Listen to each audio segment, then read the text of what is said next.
Vamos conversar com o Dr. Bruno Canizares, que é ortopedista e traumatologista do esporte, com vasta experiência clínica no tratamento das condições ortopédicas que afetam ombro, cotovelo e joelho, além de um profundo envolvimento no meio esportivo. Ele adquiriu uma compreensão aprofundada das lesões relacionadas à atividade física e das necessidades dos atletas. Boa tarde, doutor Bruno. Um grande abraço, prazer em tê-lo conosco participando aqui dos Donos da Bola. Tudo bem? Boa noite, tudo bem? Um grande abraço a todos. Muito obrigado aí pela oportunidade de compartilhar um pouco do conhecimento com vocês aí. Doutor, logo de início eu gostaria que você falasse um pouquinho, principalmente sobre as lesões que a gente acompanha, principalmente no mundo do esporte, no mundo do futebol, muitas lesões de tornozelo, principalmente de joelho, lesões no ombro. Fala um pouquinho pra gente sobre essas lesões, principalmente no esporte. No futebol o que a gente mais encontra são as lesões, principalmente lesões musculares, né, que a gente vê que acometem praticamente todos os clubes aí durante uma temporada, perdendo atletas por lesão muscular, às vezes alguns por menos tempo, outros mais tempo. E aí a gente passa até algumas lesões mais graves também, que são as lesões ligamentares, principalmente de tornozelo e de joelho, que essas daí acabam tirando o atleta da temporada toda. E um pouco menos frequente a gente vê lesões no ombro também, principalmente por queda ou alguns problemas que os atletas já tinham, como a gente viu do Maurício do Palmeiras recente, aí uma luxação que ele teve durante o jogo, que acabou, ele vai ter que fazer até cirurgia e ficar fora da temporada. É isso que a gente mais encontra nos atletas de futebol. Bom, o assunto lesões, um assunto recorrente, principalmente nas últimas semanas, com essa polêmica envolvendo os gramados sintéticos, os gramados naturais. O doutor Bruno é um especialista nessa área, principalmente na questão das lesões. O que o doutor acha em relação a isso? O gramado sintético é melhor, causa lesões, não é? Ou é o gramado natural que de fato é o melhor, é o mais apropriado para o futebol? Quando a gente fala no quesito de lesões, a gente tem que sempre se basear no que a literatura médica descobriu, né? Para a gente poder dizer se um gramado machuca mais, se faz diferença. E aí a gente pega todos os trabalhos que foram feitos, principalmente nos Estados Unidos, Europa, tem vários trabalhos comparando o tipo de gramado com lesões. E praticamente nenhum mostra diferença entre mais lesões no gramado sintético do que no gramado natural.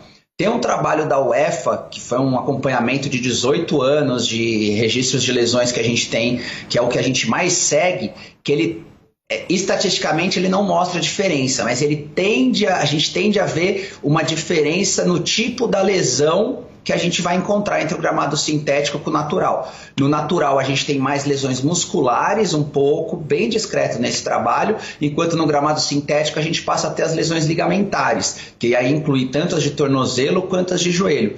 Mas mesmo assim, se você pega os valores estatísticos, ele não é o suficiente para você comprovar que o gramado sintético vai dar mais esse tipo de lesão do que o natural ou vice-versa. Então, nos trabalhos a gente não consegue ver uma diferença de qual gramado vai machucar mais ou dar lesões mais graves. Muito bem, CH, está conosco o Dr. Bruno Canizares, ortopedista e traumatologista do esporte, é o convidado dos Donos da Bola. Fique à vontade. Doutor Bruno, boa tarde. E é muito curioso isso que o senhor está colocando, né? É muito curioso. Não há realmente nenhuma estatística científica que comprove que o gramado artificial lesione o atleta de futebol mais do que a grama normal. Mas sabe o que é curioso?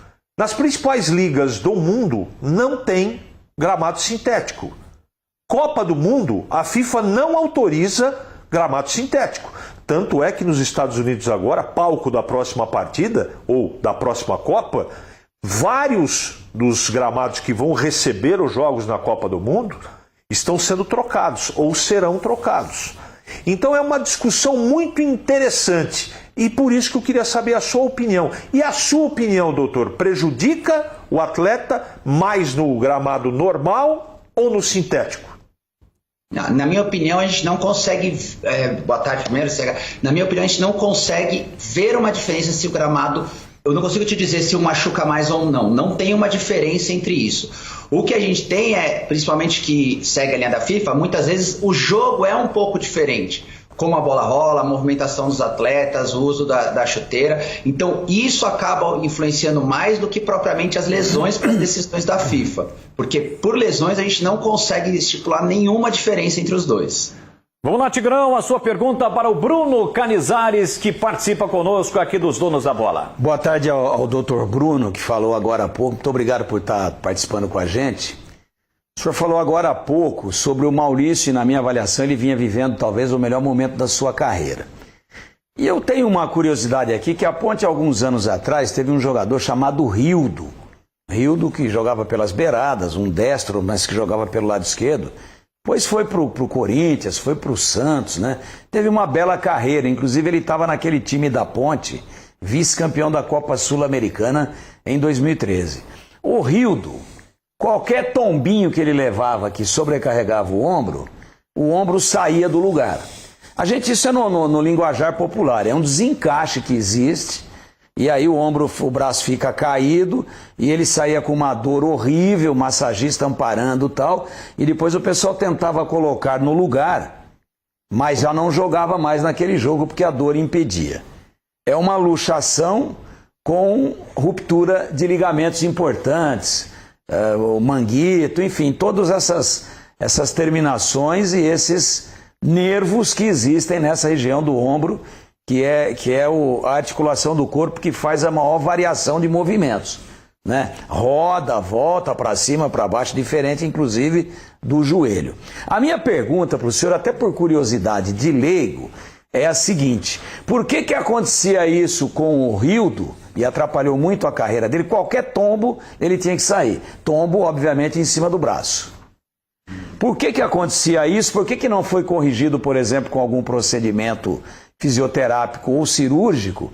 E o futuro do Maurício, que também luxou e também rompeu, se essa cirurgia vai evitar nele aquilo que acontecia com o Rildo, ou seja, ficar uma cirurgia crônica e o jogador muito sensível naquela região. Boa tarde. Então, realmente o Rildo, eu lembro bastante dele, foi um caso, ele tinha essas luxações recorrentes. Geralmente a luxação ela acontece a primeira vez por uma queda, um trauma, que o ombro acaba tendo uma força excessiva que ele sai do lugar, né? E aí com isso tem lesões ligamentares e lesões de tendão. Só que no futebol, o ombro, a gente tem que sempre avaliar a cirurgia do ombro. Por quê? Porque muitas vezes o atleta ele consegue fazer fisioterapia, fortalecer e concluir, às vezes, o final da temporada, e a gente tenta muitas vezes fazer essas cirurgias no período de férias, assim que acaba a temporada, para ele tentar ficar menos tempo fora dos gramados.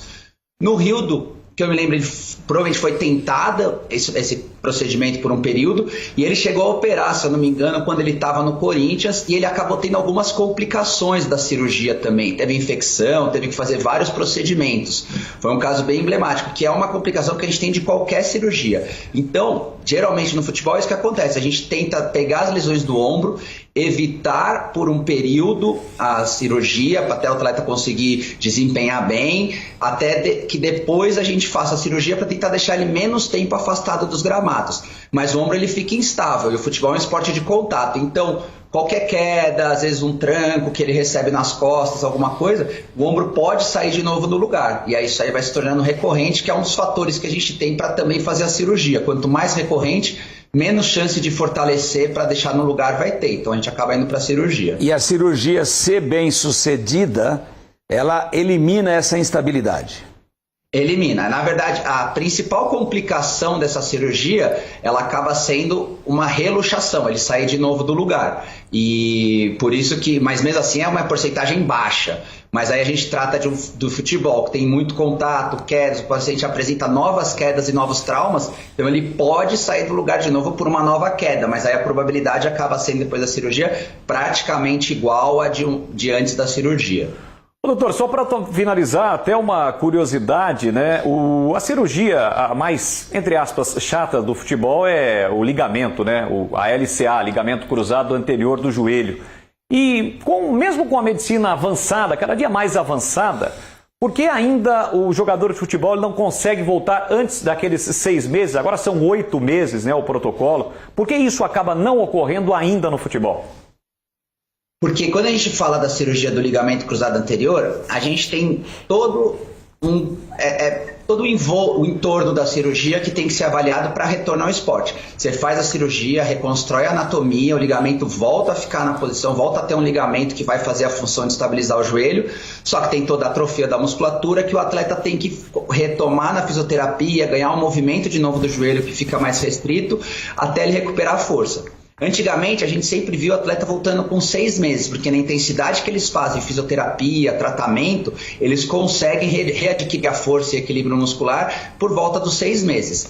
Porém, os estudos foram mostrando que do 6º até o 8º, 9º mês, a gente tem uma mudança celular, porque a gente pega um tendão e coloca no lugar do ligamento.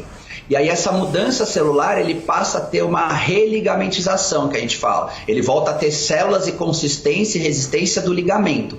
Então os estudos mostraram que quando o atleta volta com 6 meses, ele tem cerca de 20 a 25% de chance a mais de romper esse ligamento, que é 1 a cada 5 atletas em média, mais ou menos. Então foi visto que, e aí tem uma relesão, a cirurgia é muito maior, a reabilitação é mais longa, então foi visto que é melhor a gente esperar esse período para diminuir o risco dele romper o ligamento, do que a gente antecipar a volta do atleta e 1 a cada 5 romperem de novo o ligamento e ficarem muito mais tempo afastados dos gramados.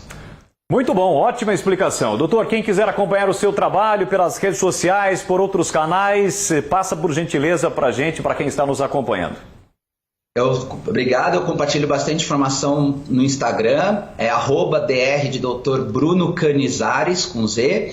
Também tem canal no YouTube, então pode seguir e acompanhar a gente aí, que eu tento sempre trazer informação, alguns casos atualizados aí, dar informação do que aconteceu, para o pessoal poder seguir aí. Muito obrigado mais uma vez. Boa tarde ao doutor Bruno Canizares, que esteve participando conosco. Papo legal, importante, relevante para esse momento.